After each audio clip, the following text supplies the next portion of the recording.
All right, folks, let's poke the bear, let's kick the horse. Let's talk about the millage proposal that failed last August. And more importantly, what happens next? Now guys, this thing got heated. It got ugly. It took our community to a place I'd rather never see us go again. And now I'm gonna be honest with you, I was in favor of it. So much so that you probably saw me on a Livonia Built mailer or two. And let me tell you why. Livonia is an amazing city with so many great things to offer our citizens. But some of our city buildings, they're old, supremely outdated. And in the case of our city center campus, the locations nearly render what could be an incredible asset virtually useless. Seriously though, who decided to just plop the buildings down right where they are? How much unused blacktop and underutilized acreage do we actually need? Now I digress. We still have a grossly outdated police and fire facilities, libraries in desperate need of being brought into this century, and a plethora of other public buildings that haven't had meaningful updates in over decades. We can love our city and still admit that parts of it desperately need investment. Now, about 2/3 of voters said no, and I respect that. Livonia homeowners are thoughtful. We don't just say yes to new taxes without asking questions. But here's the part we cannot ignore. The needs didn't disappear. The roofs are still aging. The systems are still outdated.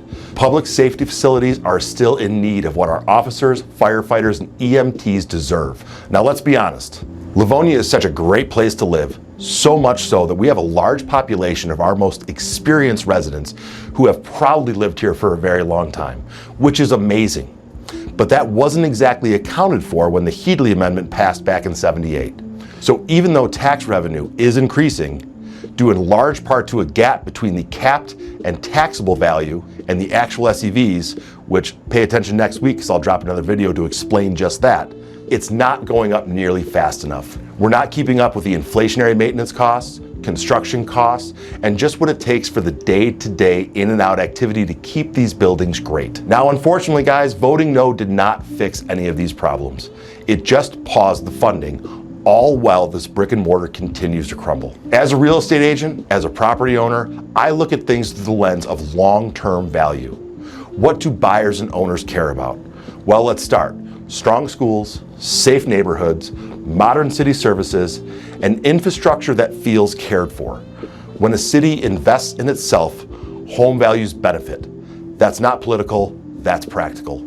Livonia has built its reputation on stability, pride of ownership, and at some point, maintaining that reputation is going to require some investment. So what does Livonia do now? First off, we have to prioritize the urgent. Public safety has and always should come first.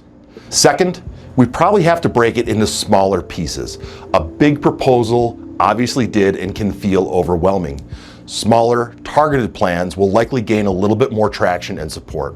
We need to expect more meaningful communication, more town halls, more details, more clarity on cost and timing.